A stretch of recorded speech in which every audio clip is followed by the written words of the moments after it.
What's going on, folks? Welcome to another episode of the Rattler Roundup Podcast. I'm JP. I was throwing you to Alley Bishop. Oh, what's good? Hey, everybody, how y'all doing? I ain't even see you, my bad. No, It's you Bishop good. Bonnet, two-time graduate of FAMU. How everybody doing today? Wonderful, wonderful.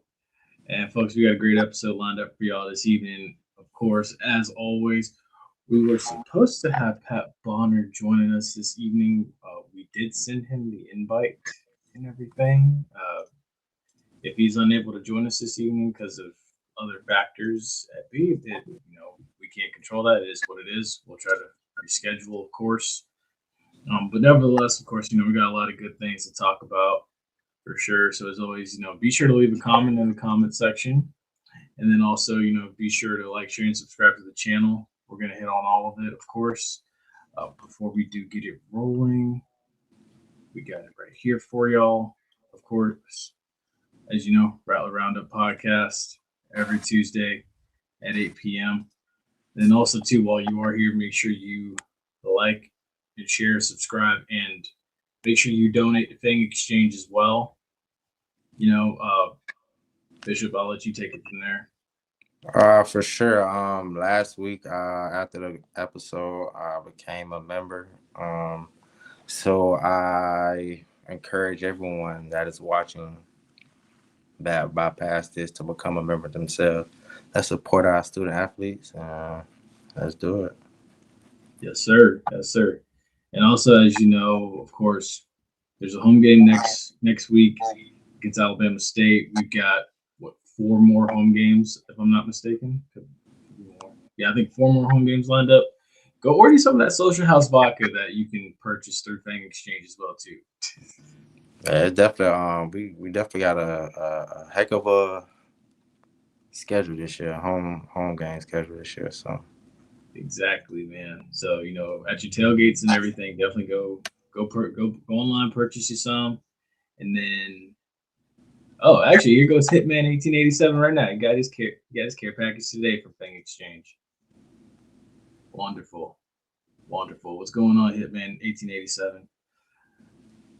But without further ado, now let's go ahead and jump right into it, of course. So first thing on the ledger today is, again, the Folds of Honor Collegiate Golf Tournament that FAMU participated in.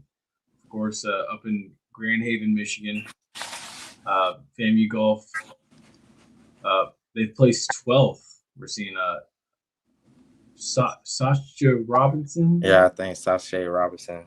She finished 21st out of like 75 players. So that's still pretty good. Well, you said wait, 21st out of 75? Yeah. Oh yeah, dude, that's fantastic. Yeah. He's in that first quarter of he's in that first third of all the players in that tournament. Yeah, that's great. And he's a young guy too, so that's pretty Wonderful. Good. And then I still don't know how to pronounce the young man's name. If I ever learn, I swear I pronounce it right. But Falatafon? I think I just said that right. Falatafon. If you did, congratulations to you. But yeah, he finished 13 over. Then we got Miguel, he finished 15 over. And then Emilio Garcia, he finished 17 over. So still did if last week you guys watched, they said Vaughn was on, he said that we were doing pretty good. And then one day we just had a bad day, and then things just started going sideways for us. But yeah, we got a pretty good golf team for sure. So yes. It's great exposure for them. Of course, again, like Vaughn had mentioned, last week, reverting back to just seeing how this golf tournament played out. You're up there going against the likes of Florida State, Texas A&M, Notre Dame, Alabama, Ohio State, like the Air Force Academy, like that. That says a lot right there about the weight that this program holds going up against those programs on a national stage on the Golf Channel at that. And then they have a big one actually that just started today. And today's actually didn't just start today. It started yesterday. Today's day 2. Tomorrow's the last day. FAMU Golf is actually participating at the Jackson T. Stevens Cup golf tournament up in Lake Bluff, Illinois. So I mean, hey, just seeing the world and playing golf, man. That's Yeah, fun. for sure. So I don't know if I'm not mistaken, I don't know if the whole team is participating. I tried to find some details on it, and then just from what I'm seeing, I know Sasha Robinson for sure is going to be participating up there. So I don't know if the whole team is going to be up there. Everyone do their thing, and if it's just Sasha, just represent us well like you always do. So go support too. Facts, yeah. No, and I know they definitely will represent well. It's big another big golf tournament. Another opportunity, of course. To at your name and compete with the compete with the big dogs or the supposed big dogs and stuff. And again, let's place even higher than 25th. Let's go for like top 10.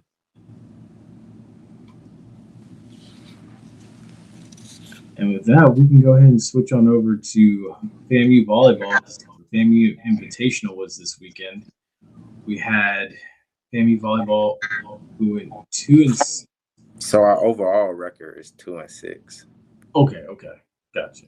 And at the FAMU Invitational, my bad, we went 0-2.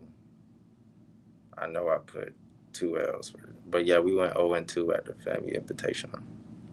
Wait, it was 0-2 because I saw they beat McNeese. Nah, I don't think we beat McNeese. Wait. Because let me count these. Because 25, 22 in the first. They won the second. We won the third. Because I actually watched that game, and we didn't pull through. If I'm not mistaken. And then they won the fourth. We won the fifth set.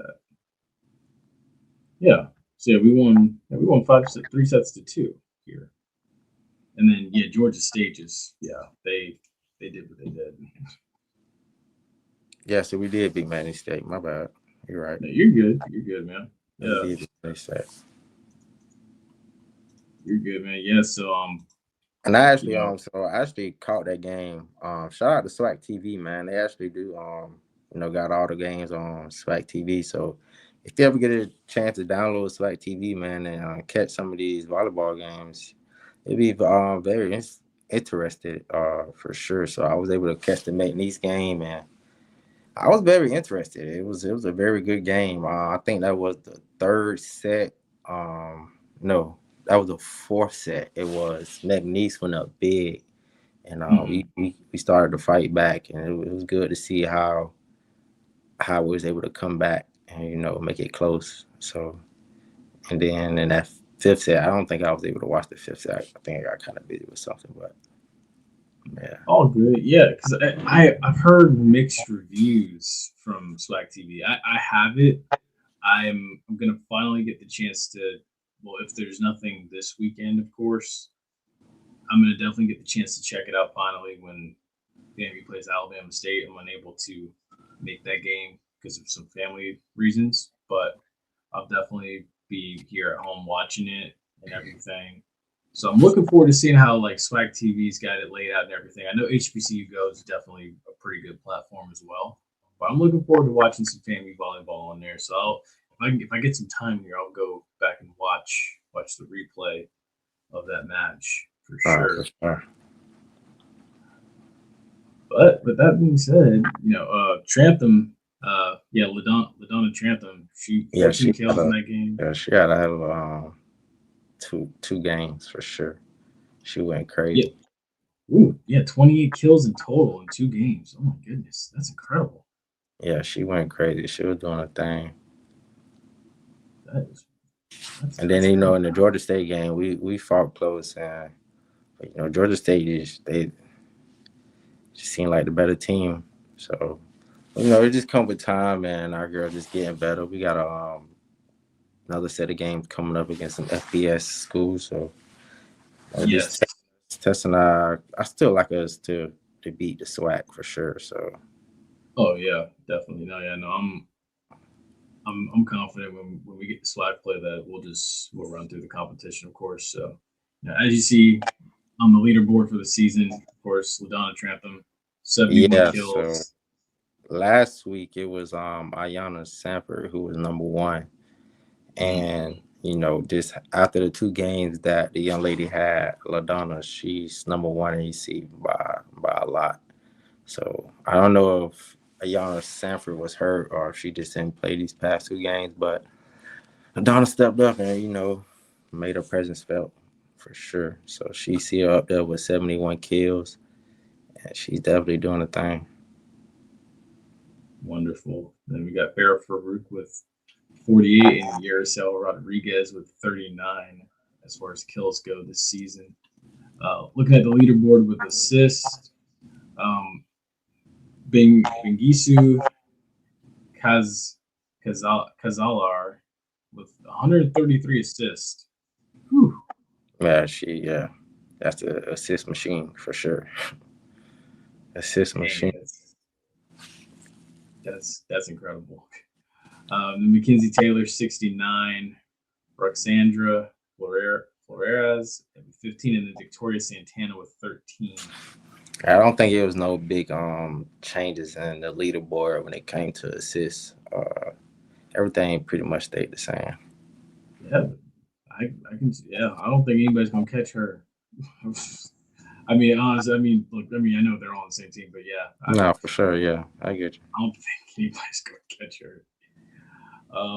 And then the leaderboard as far as digs, Roxana Flores, 88 digs, Victoria Santana, 64 digs, Bengisu, 57 digs, and then LaDonna Trantham, 50 digs. So, the thing I like to see with this is, these girls are, their spread is like far and wide as far as like making plays Mm-hmm. in different types of like facets. That's what I like to see on here. And I gotta say, again, it's impressive. In I still want to, learn the concepts of like what is a dig. I'm pretty sure I know what a kill is. Wow, I've yeah, different things. What gives you a dig? What gives you an assist? And all the different things that kind of it's just fun to watch and learn. so and again, if there's any volleyball heads in the comment section, please by all means correct us. I'm just going off of the fact that I had a sister that played volleyball in high school. I believe an assist is like the person that's like setting you up to spike Okay. it, and I think the kill is like who comes in to spike it. Digs, I think is like I'm gonna guess that's the one that comes in and like after a spike they save it on the defensive side. I Okay. think I'm guessing. I hope I'm not wrong with that, but I could be wrong, but I'm definitely gonna watch one of these games just to be sure and clarify. As well, and then we all know what blocks are, of course. Yeah, Um, yeah. Farah Farouk, 43 this Yeah, season. she's been doing the thing as far as the block. She's been leading that all season, and I don't think she's gonna let up on that. So we know who our defender is. A very good defender is.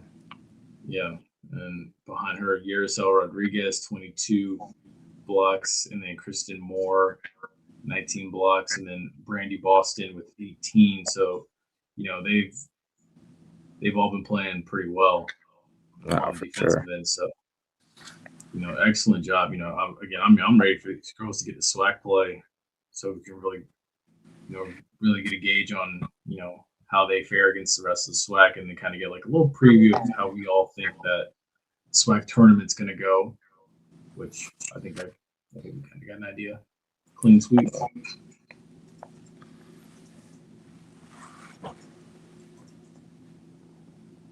All right, and with that, we can go ahead and transition on over. And wait, we got This is the lineup for the Jacksonville Invitational that FAMU will be playing in here. Actually, starting Thursday. So, as far as schedule goes, September 18th, all of them at 3:30. So, If you're in the Jacksonville area, any Rattlers in the Jacksonville area, by all means, show up, be loud. Root these girls on. September 18th, West Virginia, and then September 19th, Jacksonville State, and then September 20th, Jacksonville University. No, they're not the same thing. Jacksonville State's from Alabama. Jacksonville University's in Jacksonville, right, Bishop? I know you're from Jacksonville. Yeah. Cool. Wait, by the way, which high school did you go to in Jacksonville? I went to Reigns. Okay, got you. No, because like real quick while we do transition, because my high school we played Trinity Christian in 2014 for a chance to go to the state championship. We lost by 9. Lost that.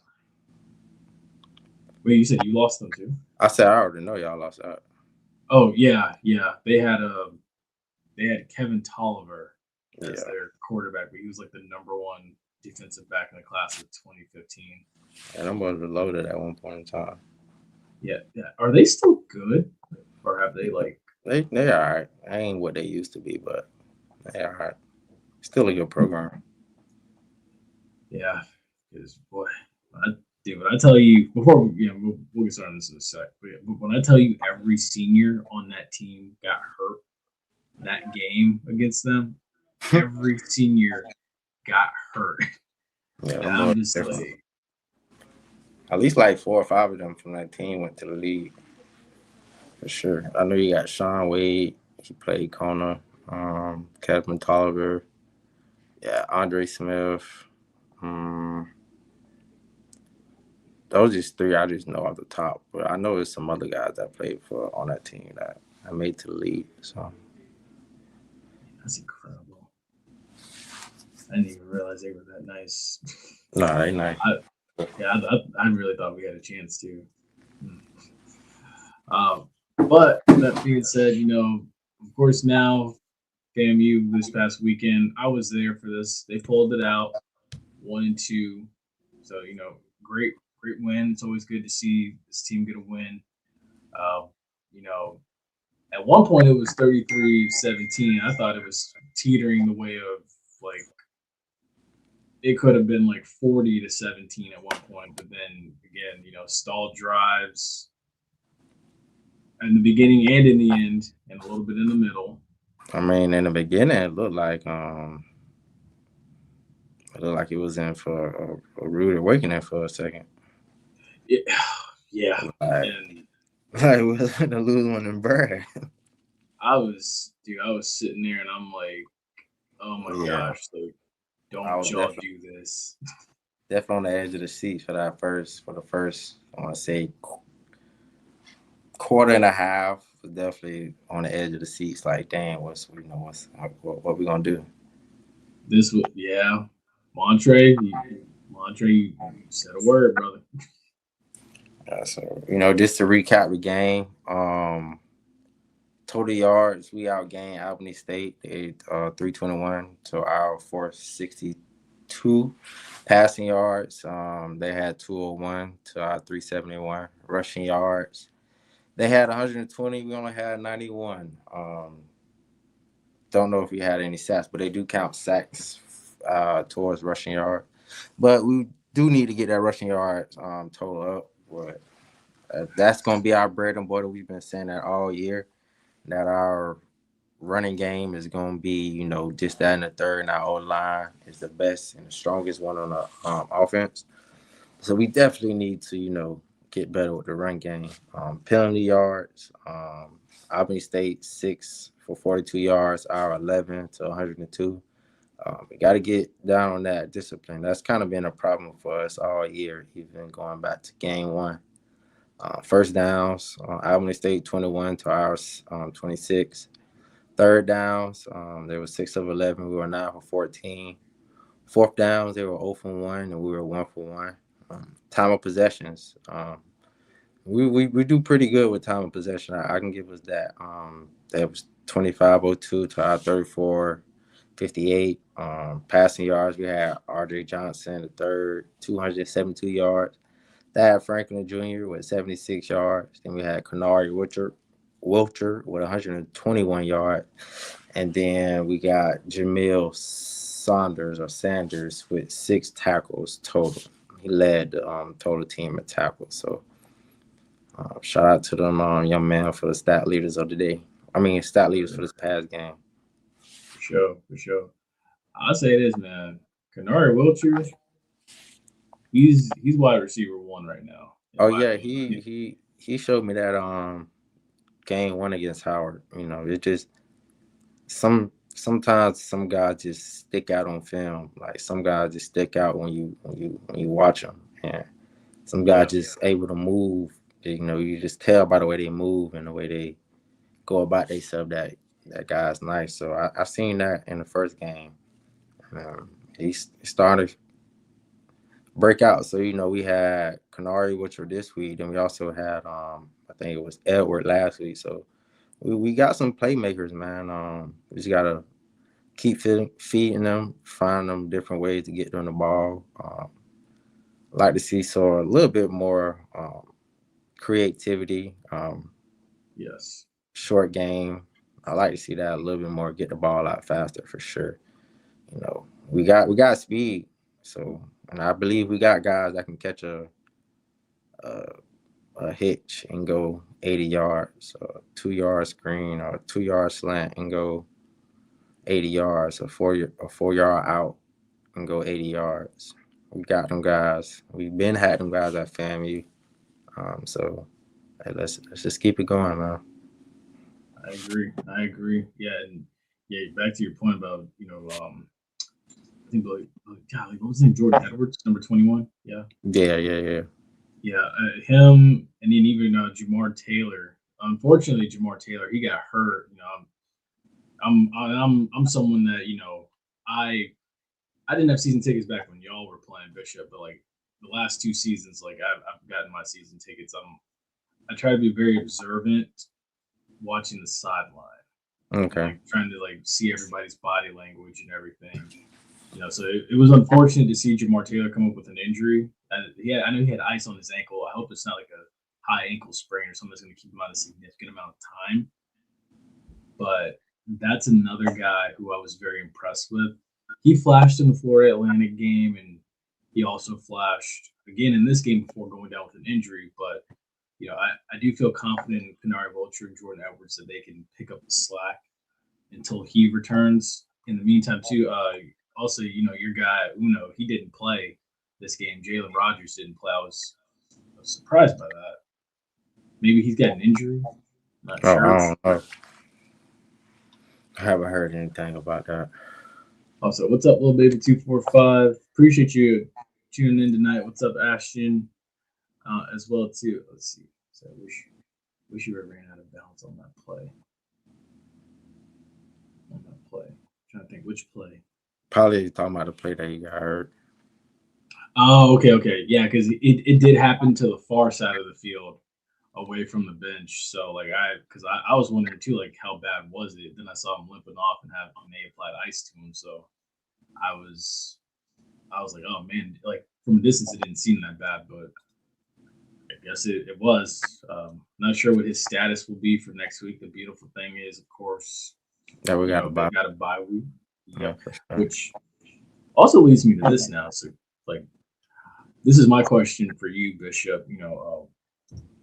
What normally is the approach when going into the bye week? You just recap what you've done so far. Take a look back on all the things that you could have done differently in the first half of the season. Then it's mostly just focusing on yourself. Bye week is just mostly focusing on yourself, getting a little things back. You may get a day off or practice, but mostly it's about fundamentals, getting your technique right, and it's recapping how everything went so far during the season. Now, and like, as far as like getting them at a certain time of the year, like, are you a fan of like having a bye week early, having a bye week like? I really don't matter.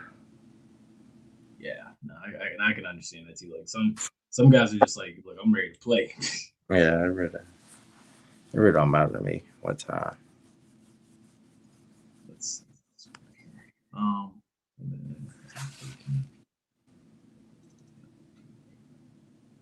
oh, whoops, that's the same one. Oh no. Um,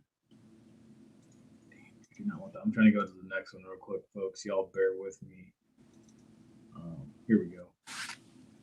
So, Bishop, these are your takeaways from the game. Yeah. For my takeaway from the game, I still feel like it was a tale of two halves. Um, Still need to come out the game um, quicker, faster. Uh, we got to come out quicker and faster. When we start playing better level talent, that is going to start catching up with us. So we got to start coming out fast, hot, in a hurry. Still need to help our quarterback out. Too many drop passes. Again, I don't know if we're in a quarterback battle. I don't know what's going on. But it's at to the point where we can't really judge these quarterbacks because they are dropping passes. We can't make accurate assessments on how good the quarterbacks are playing because they are dropping passes. So when we came out in the second half and we started seeing people catch the passes, RJ turned to a whole different quarterback. Before the half, we had a drop pass that led to interception. And I didn't like the body language with that either. After the interception, kind of just walked off the field. I know you dropped the ball. You see a tip, you see the guy go for it, try to dive for him, try to do something so he won't catch the pick, but just the lackadaisical attitude with that. I don't I don't I don't know if that's the gist of the whole team, but at that point in time, that felt like the gist of the team. This last lackadaisical. And we had a couple more drop passes. Then our defense stood up. I don't think we gave up any points after that. So that's good. And then I believe the next drive, going into halftime, we had a couple more drop passes. So now I believe that was Petty is going to the quarter, going into halftime. He played pretty well. He got the ball there on time. He did all the right things. It's just, we didn't help our quarterback out. So just need to catch the ball, man. Penalties are hurting us. Penalties are hurting us bad. We need to get better with that. I like the excitement, but I question: is the excitement real, or are we front runners? Are we only excitement when things are good? When we're winning. But how do we? Is that excitement real? Because when we were down at Howard, it didn't seem like when everything was going good that we had that same moment. So I want to see it. I want to keep seeing this excitement. I like it, but let's just don't be front runners, man. And we need that dark cloud defense. 24 points to ASU is I don't give a dog. 25 points to that was bad. That's too many points given up. The first half looked like they was carving us up. They can do anything they want. And I think that's worse. I can understand. I know you want to hate giving up big plays, but I can understand giving up a big play here and there.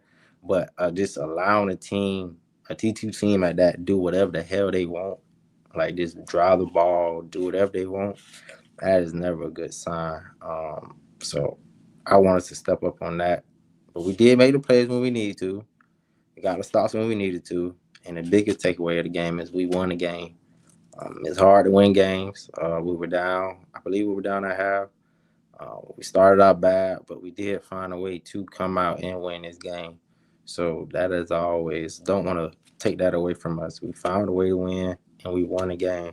So congratulations to the guys on that, and for sure. So we won the game. We got a comment here from G Man the Beat. He said, I think Ace Cobb's hand wasn't 100% ready to go, and that caused the frustration from that drop pick. He's still shaking back from that injury last season, which I have heard that. I thought he was going to take the medical red shirt, um, but seeing him, and hearing that he was in shells, and then seeing him dressed out. I believe he was dressed out last week against Florida Atlantic, or the week before against Florida Atlantic, and then seeing him Hey play man, now. I don't mean to cut you off, but once you're on that field, bro, nobody has excuses. Once you're on that field, there are no excuses for whatever you got going on. Once you're on that field, everyone is seeing that you're 100% and ready to go. So if you're not, you see in that picture right there, I have a whole left cast on my knee from a MCL ACL sprain. When you get on that field, there is no excuses on why you can't get the job done. So I understand that he may be dealing with something, but when we on that field, nobody cares. Bro. No one cares. And at that point in time, no one cared that his hand was messed up. The only thing we cared about is that we gave a pick. He dropped the pass. I am so glad you said that. I am so glad you said that because everybody had been trying to say for the longest time, and tell me if I'm wrong. If the ball, and you've been taught this from the ground up as long as you've been playing football, from the time you pick up a football. If the football hits you in the hands, you are supposed to catch it. Yes, whether for sure. it's a good ball or a bad ball. And I've been saying it for the longest time, because there are those out there that say, oh, well, it was a bad ball being thrown. Still, no, dude, look, you played with Chad Hunter. You played with Xavier Smith. You played with Jamari Sharif. And this is no slight at Rashawn McKay. How many times have you seen all three of those guys adjust their bodies to make those tough catches? Yeah, they do it all the time because them guys wanted to, man. Them guys wanted to make the play. Them guys wanted to be that guy. We need to see who's gonna be that guy for us, man. We haven't had that player that we can bring our hat on and say, all right, that's our guy. When things get tough, we gonna go to him. Because Will always told us when things get tight, he don't got calls, he got numbers. Numbers of guys he gonna get the ball to. So, what number on our offense are we gonna get the ball to when it's time? It's looking like 7 can be that guy. Yeah, looking like 7 can be that guy. 7, 21, and when he gets healthy, 13. Those are the three guys I look at right now. I'm like, those are the guys that are the most dependable right now and the most consistent as far as making plays and making guys miss and doing something with the ball and getting it in the end zone. But at the same time, I was impressed with the running back room. Thad Franklin, Jamal Haley, both scoring as well too. But no, I agree. Like that's facts. Having numbers that you can go to when times are tough, that's what you want. We quarterbacks make. I mean, receivers made the quarterbacks look good. Yeah, that's always the situation. So that's facts. I mean, for the longest time, again, I mean, maybe this isn't a good analogy, but it's like Tom Brady was throwing to 5th, 6th round picks. Mm-hmm. He made like a lot of those guys, he had to trust them, but they made the tough catches and stuff because they were hungry. They wanted it. And before I bring up Little Baby's 245's comment, like I look at it right here, that's my first takeaway. More want to from that wide receiver room. Now, I'm going to go to this now. Let's see. Now, practicing defending up-tempo offenses is needed as well as practicing to produce an up-tempo offense. Yeah, I haven't really seen any up-tempo from us at all. I could be wrong, but I haven't seen any up-tempo at all from us. And I'm gonna get to that too, as well with my takeaways. Let's see, we got another one here. That was the biggest frustration: drop passes, piss poor tackling, barely wrapping up, jerseys half worn, and unnecessary penalties. The pass interference calls were clear. Number 8 on defense kept jumping on piles. Okay, so you're saying number 8 kept jumping on piles, Mm-hmm. and then only when Jet is in. I think he's referring to that, drop passes, because that's when a lot of them did happen. Was when he was in, which I do not. Again, I don't think it's fair because I mean, let's be real. If those guys catch those passes and convert, and I that's what you mean, want. this you can go back this week, last week. It's just a consistent thing. It's not like okay, one week we one receiver. I was like, no, last week the group as a whole dropped a lot of passes. This week the group as a whole dropped a lot of passes, and I gotta hold up to my. I played with Vince, the receiver coach. That's my boy, man. He played quarterback there. Very good guy, man. Work hard, and I know he's onto his receivers. Like, hey, man, we gotta play better. So I'm just holding up to Vince to hold up on that, man. Let's get our guys right. I know you know what it takes. And, Vince up fam, you got through and through. Graduated from fam, played for fam. So I know he want the best for us, and I know he's get mad when his receivers don't perform the way that he know the expectation is. Yeah. So Now, I don't know if you saw. I don't know if you saw the clips of what he had them do after the game, like while the bands were doing their fifth quarter. But he had them out there running wind sprints after the game. I believe. Yeah, yeah. See, yeah, Montre is correct.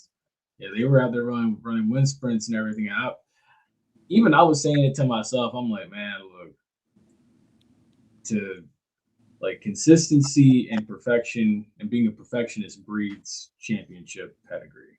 For sure. That's what I was saying that to myself, thinking back to that because I knew we were going to be on tonight. I was saying that walking my dog this morning. I was like, consistency and being a perfectionist breeds championship pedigree. If I'm that wide receiving room, if I'm Coach Vince, like I'm looking at it, I'm approaching this going forward after every practice. You gotta catch 100 balls before you leave this locker room. 100 balls. I don't care how acrobatic you get with it. I don't care if you got to get in front of the jugs machine.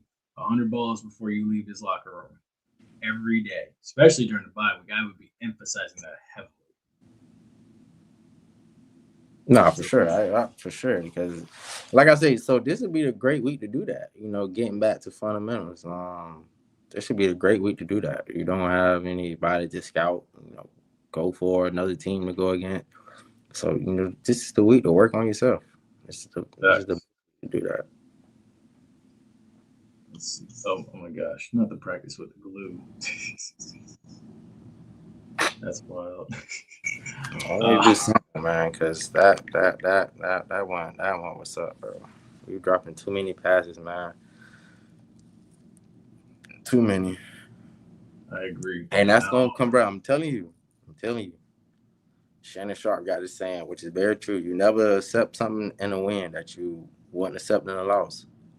So yeah, just because that's what I'm saying. Just because we won this game, bro. You don't look at the glitz and glamour. Like winning cover a lot of sins. So just because we won, but we still have to play a lot better team. And one isn't in 2 weeks. It's a very good team, very talented team, very hungry team that hasn't beat us in a very long time. And I feel like this is their year. Coming down to Brad, who felt like they could have won the year before that. Feel like they could have won the year before that. So just be consistent, like you said, man. yeah.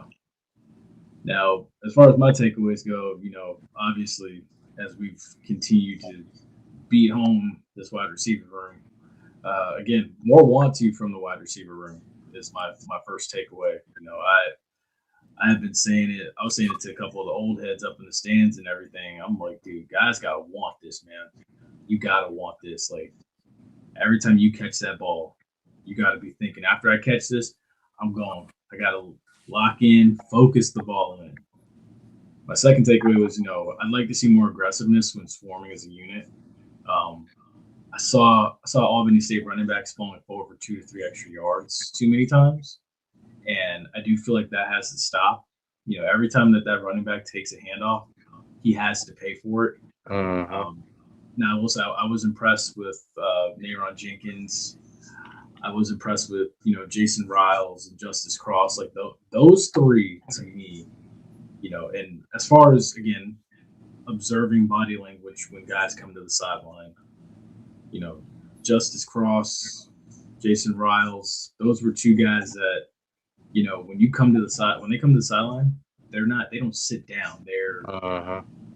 immediately going over to the defensive bench. They want to see the tablet, but they're not sitting down. They're trying to keep the energy up. And those guys, they're locked in. They're focused. Like for 2 years, I said Isaiah Major was like the alpha on defense. Uh-huh. Those two guys, Aaron, those are your alphas on that defense. And you can see they're trying to demand it. They're trying to demand Uh-huh. it. And I do think that that D line has got to find that extra edge of nastiness. And again, more discipline comes to mind, of course, too. For sure. Can't have dumb penalties. Miles, I don't want to name names, but 6 tight end got thrown out for unsportsmanlike conduct. It was the second one. I think after that last touchdown that they scored, he got thrown out. I don't know what he did. It was so far off. I couldn't really see what it was. But he was tossed. Again, more discipline. Like control. Kirby Smart calls it controlled aggression. Uh-huh. I think that's what it needs to be. As well too, establish a consistent ground game. We go back to it, right here, as far as rushing yards, 91. I would like to see that number if we're going to use a committee of backs. I would like to see that number creep up into 200. Yeah, for sure. I was gonna say we should be averaging in the 175 range for sure. Yeah, most definitely. And then of course, Colsey, he did talk with the media today, and he spoke with it. I got it right here in front of me actually. So my thing is find your quarterback after the bye week. I know on one side of the fence we're team this guy. On one side of the fence we're team that guy. At this point now, we've had 3 games into this. For 3 games in, you're now in your bye week, so you have a 4th week now to prepare for conference play. You gotta find your guy. So Colsey said, we're having success with both of them. When he was asked about both, RJ and Jet, he said, I think for us the details are what potentially separate them. He said we've got guys making good throws and making great catches. Which, okay. There have been a few drops as well. Only a few. All right. That have hurt our offensive production. But I think the biggest thing for us is having these guys develop. It's a long season. Just being able to make sure these guys are going in the right direction for our offense. Let's see. Then they said, after falling behind 14-3, they brought in Jet, who immediately led the Rattlers downfield for a 4-yard touchdown run by Thad Franklin. Let's see what else we got here. He said, getting the opportunity to put the ball in the paint can only continue to give the offense confidence, Colsey said, as far as the quarterback's leading scoring drives. And then he went on, of course, to bro, that's my thing, bro. It's kind of like what is the reasoning, honestly, for pulling Jet after halftime? Because, bro, it's kind of like, all right, so it's the game plan. Play, because this is what it looks like. Play RJ, and if he starts out bad, play Jet. And hopefully that ignites him to start playing good, which it has. Which is not the formula because it's very like disservicing to the next player. His first drive he got in the game, he led you to a touchdown. The drive before half, a couple catches here, a couple catches there, we got another touchdown or a field goal. So from what I'm knowing is from my time playing, I played with 3 different running backs, and it was the hot hand starting the game off at the halftime. Mm-hmm. I just don't know the processes of it, and then you don't let Jet get back in because okay, he was playing good, but you don't let the other guy get back in to show that okay, I can do this too. But I just don't get it. So it's like, is it really a QB competition? Like just be honest with us. Like, don't tell us one thing and then you're going to go out and do another. Like, just be honest, because RJ is getting better each week. You can kind of tell that, and you can see Yeah. Petty took another big step. So the guys are getting better, but you doing a disservice to both guys, RJ and Petty, when you do that because one guy doesn't fully get to develop, one guy isn't fully getting to feel like okay, if I mess up, I feel like I can ride it out, but I feel like bro, what is the plan? Like, just be honest with us. Like, I know them guys gonna be asking real questions, but like, it's be straight up with guys who really know the game of football. Like, what are you gonna do? How are you gonna solve the situation? Because you can blame everybody else. By the end of the day, you are the head coach. You make the final say so. So you can put it on all your other coaches. But he's the head coach at the end of the day. So whatever he says goes. If he say, man, look, RJ is our guy, and we sticking with him, right, wrong, or different, that's what we gonna do. So at the end of the day, that's his head. He the head coach, man, and for sure. So I just They like to should see what we gonna do with the quarterback, dog, for real. Bishop, you just said a word, man. That is facts. Because again, that goes to the last point right there. Be able to process beyond the first read. And and again, reading the body language of everybody, not even everybody on that sideline. When I tell you at that when they were in that 14-3 hole and he sent Jet in, and Jet started going a roll, completing quick passes, getting the ball out of his hands quick, commanding the offense, getting guys lined up, starting to move with some swagger and some confidence and everything. And I was like, pardon my French comment section, but I was like, that's a badass white boy right there. Ooh, hold up. And just seeing him, handle it, get guys lined up. He's a field general. That's what he looked like. He's pointing, telling guys, hey, back up some, get on the line some, hey, line, get set. Like he's fully confident with the keys to that offensive line or that offensive whole. And then you start to see once he starts to complete 3 balls in a row, the defense stands up off the bench, all of them. They're on the sideline encouraging them, saying, let's go, come on. Mm-hmm. And all of a sudden, then it leads to a touchdown run. Like, and I get it. Okay, some people are saying, oh, well, but he didn't throw a touchdown pass. But look, he led a long drive that got the defense some rest. If I'm not mistaken, didn't he throw like his first couple plays or like one of the plays before halftime, he threw like a 96-yard pass to the tight end. Yes. He threw the one to Miles Campbell that got called back because the clipping call that was not a clipping call on Kanari Wiltshire. Yeah, that was I thought that was a bad call because he didn't blindside him. He didn't clip him from behind. He simply kind of just came in from the side and nudged him a little bit. But I mean, I get it. The new rules are the new rules. I think football's getting softer now from the officiating perspective. But, again, I thought that was a clean play. Again, that set them up or would have set them up to score again. But, man, look, in my personal opinion, seeing what I saw with my own eyes and seeing the energy that it brought to the bench, you gotta, if it's me, you need to let Jet play. You got to. Bro, this remind me of this is like my freshman year.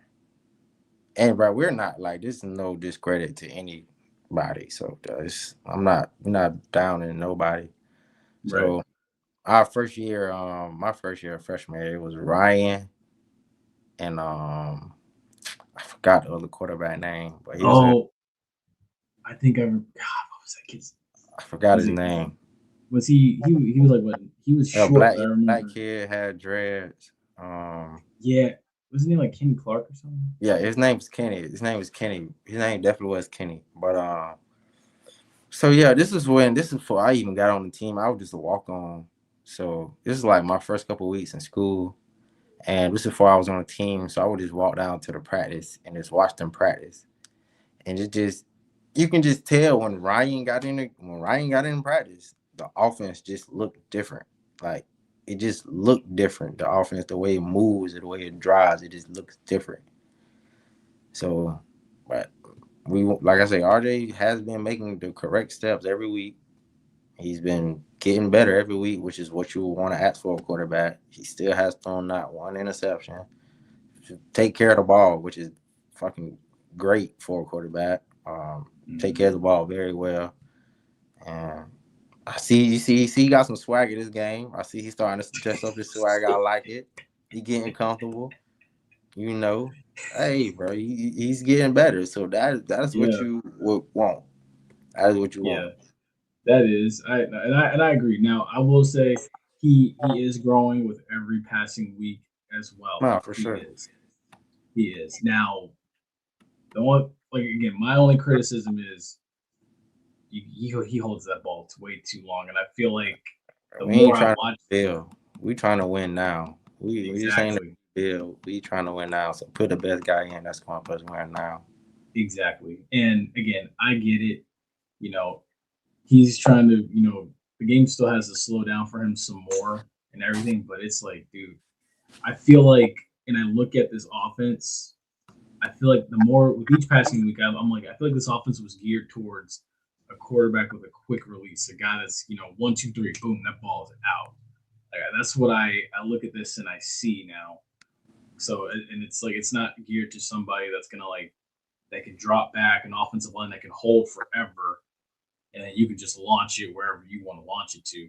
I don't think that that's this offense's mo this season. So again, I mean, I have my belief of where I think this should go. Some others have their belief. RJ's getting better, I will say. And before we go to the Rattler of the week, No, I all I did want know to is point. what you gonna say.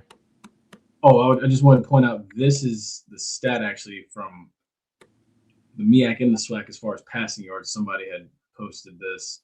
So I know some people can't see the numbers. I'll try to do my best to read them off. So right now, RJ currently is fourth in HBCU ball, or I guess FCS HBCU ball. Andrew Body right there, of course, the quarterback FAMU's defense will see, next week, 10 touchdown passes, no interceptions. He's passing at a 74%. Yeah, you round that up, that's a 74% clip. Because it's 73.8, but again, 74. Behind him, Walker Harris, 5 touchdowns, 4 interceptions. And then behind him, Cornelius Brown. I think that's, I'm not mistaken, I believe that's 5 pass TDs, 0 interceptions. And then you got RJ there, 4 pass TDs, 0 interceptions. I believe that's a 69.4%. So, yeah, 69.4% clip. Or no, wait, geez. Oh, total TDs. Okay, yeah, he hasn't rushed for any yet. But yeah, so 4 in total. Hold on, we got a comment here at J Peeps. That 3rd and 4 with 2 minutes left in the fourth broke down.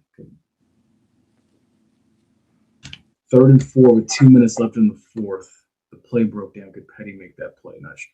Well, I mean, I'll say this: the ball would already be out pretty quick before the play could even break down if he's back there. That's so. I right now I don't have a worry of if a play is going to break down with him back there because again, he's getting the ball out quick, which is what you want. If you're running quick passes and if this offense is going to continue to run like we think it's going to run, like, you got to get that ball out to the primary read, whether it's an out route or a slant route across the middle. Like, there's no wasting time. Now, again, It's up to our guys to make plays and catch the football, which, again, going back to it, I'm confident that Coach Vince will get it corrected in the coming weeks, especially if he was upset to the point where he had them running full wind sprints after the game in full uniform, much like Syracuse did. I don't know if y'all saw that. Then I do think that we'll see some improvement. I do think they have to elevate their level of play as well. Let's see what else we got here. Oh, here we go. Aaron B said, "I'm from Miami, so I already knew Stanley was going to be the one." And our boy Stanley was different. Yeah, no, I believe it. Yeah, I mean, Stan the man. He said, "Stan the man." But I mean, yeah, dude. I mean, again, yeah, he was special, man. Yeah, Rattler of the week. Go ahead and take it away, Bishop. So, Rattler of the week got Jamil Sanders, SWAT Defensive Player of the Week. 6 total tackles, 4 solo tackles, 2 assists, 1 sack, 2 tackles for loss, 1 PBU. Would have just made that day better. The boy would have had a pick. He would have had one of the best days ever. He could have won National Defensive Player of the Week. But other than that, man, great game. He was flashing all over the field. One of those guys that's been with the program for a while now, so you know what it means to play for FAMU. And one of the guys that Coach Cozy was high on when he first recruited him, and now he's showing why he was high on him as he recruited him. And shout out to my boy Orlando McKinley, one of the coaches on staff. I know he worked with the DBs, got the DBs out there looking good, and I also know Coach Cozy worked with the DBs.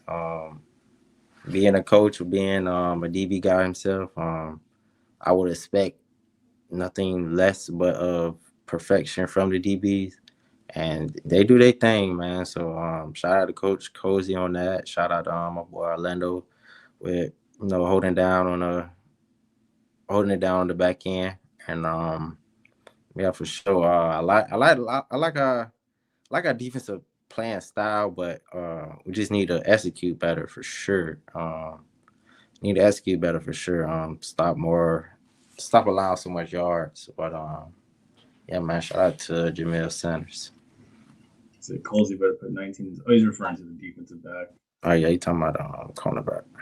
Yeah. Let's see. Go back and look at some of the ball holdings. Wide receivers can't get off the jams or get separation at all.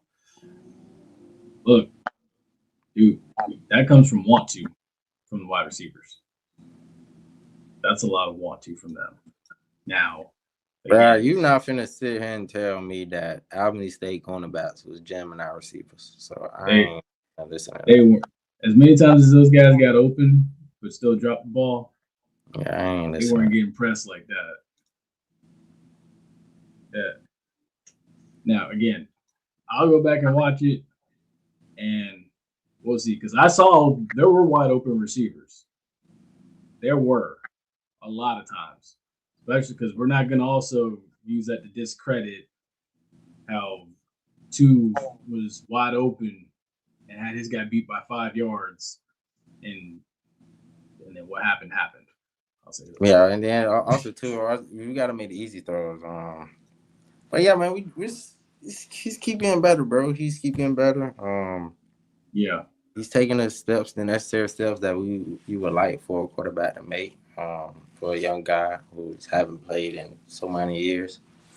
But my thing is, bro, I can't put too much on the players, bro, because I know they're gonna go out and do their thing. It just I just want to know what is a true plan on how we're gonna deal with this quarterback situation. I think the team would want to know too. I think the receivers would want to know. I think the O-line would want to know. They probably do know. I don't know. We're not in the locker room every day, so. No, I agree. That's very true. Because I mean, at the same time too, like I'll say, let me ask you this. So, like, from your perspective, you could maybe like try to go inside the mind of an offensive lineman.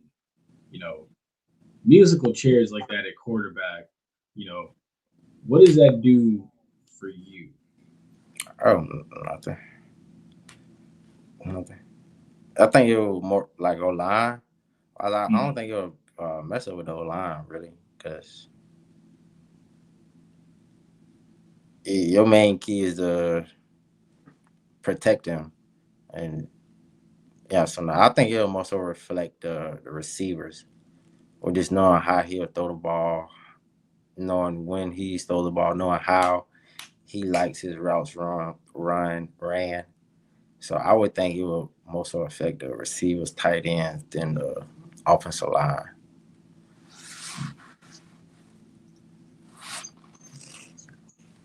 I say this: I'm not scared of any team that's flag. No one is overwhelming. I will say that's I also true. mean, if you would be kidding to say that Alabama State doesn't by far look like one of the best teams out here. I will say they are. I think that is like the team to beat. To be real with you, like because of the one man that again, I guess some would say is the ultimate weapon. I would say. But I will say, like 2 weeks of practice, like you should have something on the table For him, for between the sure. top A whole side. lot of spies, a whole lot of containment, not letting him get outside the pocket. Yeah, For sure, because and I he is think a little bit a of very for him. explosive guy, man. Very Yeah, explosive guy. yeah. I watched his game against UAB. He impressed. He impressed, and I think a little bit of it is he's hungry because of the fact that he's been hurt so many consecutive years, and he wants to go out there and make a statement or have a season full of statements. I think. Mm-hmm. So let's see. You see, Colsey better teach his blitzing linebackers to bring pressure. The importance of staying in lanes and under control because the body breaks the pocket is a T8. Yeah, then making open field tackles, man. Yeah. We just want to make the guy. We just want to make them snap the ball, man. Snap the ball again. Just get the ball down. Make them snap it again. Make them drive the whole field of the yard. We want to give up big explosive plays. It's harder for a team to drive down the field of the yard. I mean, drive down the entirety of the football field. That's why it's kind of demoralizing when a team is able to do that on you, Yeah. however they want to, whenever they want to. So it's gonna be a very good game, man. I It think is. it's gonna be a very good game. That's actually one of the games I wouldn't mind going to. Should be. I'm wrapping up this project. I'm in Maryland right now. I should be wrapping up this project soon. So hopefully I'll Nice. be. I was gonna say, are you coming to homecoming? When is homecoming? October 18th against Alcorn. Nah, if I don't go this year, I know I'm going next year for sure. Cause next year my 10-year anniversary, my 10-year reunion and stuff. So I know I'll be going next year for sure. Cool. I think I want to go to the classic though. Yeah, dude. Honestly, like that's gonna be another one to pull up to. That's gonna be worth it. I think. Yeah, I mean, it's always a good time, man. but yeah, bro. I'm finna move to California, bro. I ain't gonna lie. Yeah, I'm finna Okay. move there. Yeah, I got a project I got out there, so I'm Nice. finna move to California probably by the end of this. By the end of I should be in California in November, like fully working. Yeah. Nice, man. That's what's up. That's gonna be a good time, man. Definitely gonna be a good time. Uh, well, folks, we hope you've enjoyed this episode as much as we've enjoyed bringing it to you. Of course, thank you so much for tuning in to the Rattler Roundup podcast. Again, be sure to like, share, and subscribe to this channel. I'll be back tomorrow with Ace and Mr. Sasser for the Run and Gun podcast. Basically, recapping everything that happened over the weekend. Maybe you think your favorite NFL team sky is falling right now. Some people may be riding high and thinking they're on their way to Super Bowl 60. So, I mean, we'll see. Before we go, Bishop, what are your thoughts on the Jags?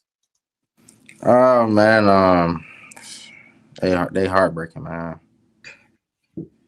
I It's just hard. stay And with them appreciate that, man. for Man, we sure. need everybody to spread the word, man. Spread the word of the show every Tuesday at 8. We just want to get a word and broadcast these athletes, man. Just a way for all us FAMU people to come together.